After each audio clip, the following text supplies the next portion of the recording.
And then all set, if you would just let us know what you think is important for us to know.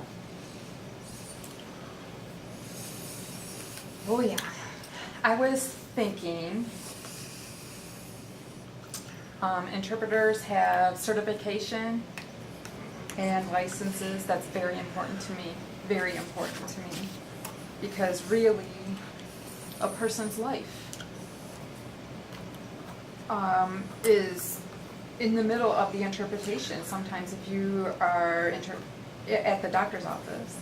So anyway, I was thinking about VRI. At first I thought, it seems okay. There's interpretation on the screen. The doctors can use VRI. It seems okay. And then I used it, or I have used interpreters in the past in my life. Okay, and compare it to VRI.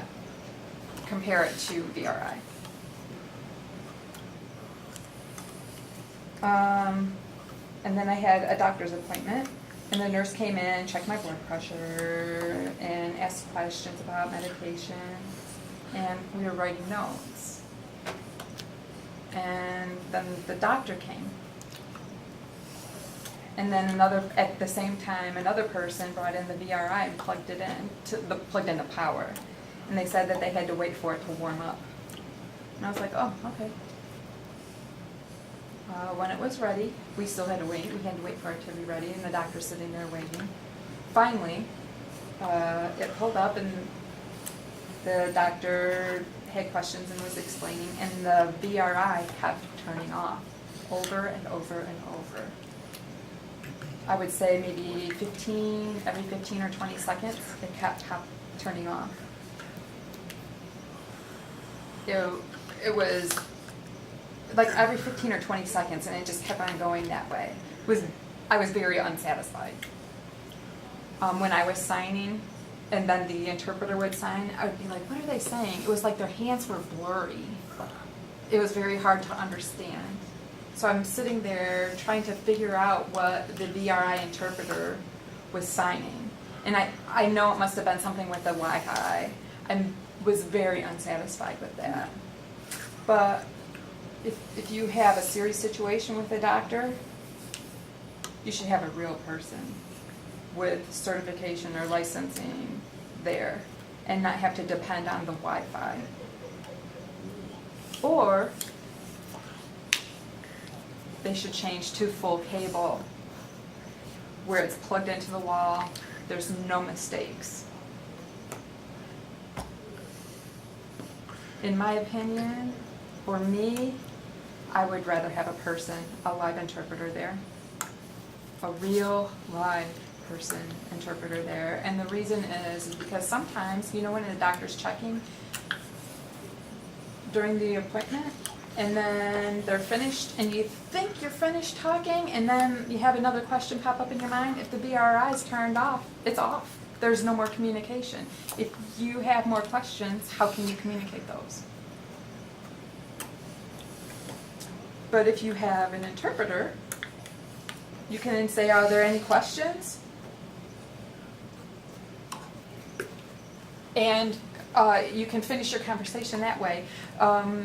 You can, and then you can go out and have a meeting, or go out to the desk where you have to figure out your copay, get your next meeting. If you depend on the VRI, you can't have that conversation because there's no interpreter there at the front desk when you're trying to make your appointment and everything. If you have a live interpreter, they can walk out with you.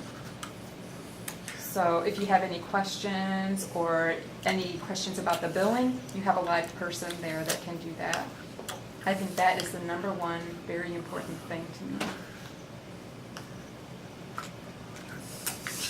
And I had another question. Sometimes I have a lot of frustration related to, like, looking at cars or trucks if I go to the dealer. They always want to write back and forth. Always. And I feel like it's a waste of time. I would rather have like an interpreter come. But I don't know if a dealer would accept paying for the interpreter. Really, I doubt that they would. I really doubt that they would. But maybe if we could find a way for the government, the Michigan government, to write a grant to help pay for those interpreters for services like that, that's what we need. We need to make sure that it's the same for me as a deaf person as it would be for a hearing person to go in there, because I feel like a hearing person can go in anywhere, but sorry, if you're deaf you can't, because they don't want to have to deal with that. I think it would be nice to have it be the same as if for the deaf as it is for the hearing. I have experienced tech school. I've gone to tech school. It's at Pine Lake by Plainwell.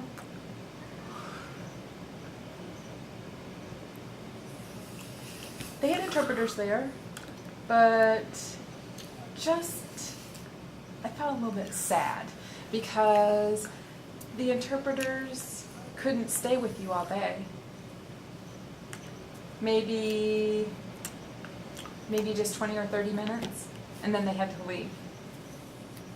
If something happened and you had a question, or somebody was talking in the class, I had to wait, and sometimes hours for the interpreter to come back. And you know, by that time, what I wanted to say before has slipped my mind. I couldn't remember. Or I would have several things that I wanted to say, and I could remember 3 and not remember the last one, and then the interpreter would have to leave again. I would say there needs to be the interpreters would say that their time was limited. So I feel like for me as a deaf person in the class, the interpreters would leave me without interpretation because they were servicing other students in other classes. And then at lunch, there would be me and maybe 5 or 6 other deaf people at that time at the school. And we would get together, and the other students would be like, I need an interpreter, but they're so limited with their time. It was like the school or the government didn't want to pay too much money for us. But what about the hearing students? All day long they have access. Where's mine? I had limited access. So I would rather have it be that there's an interpreter there if you need them. So if you have questions, you can ask. If you want to communicate, you can communicate and you can understand. And also, I have one big problem for me about my work.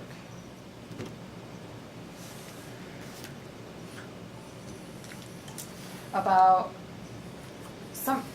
if I had to tell my boss something, sometimes my boss and I would have an argument.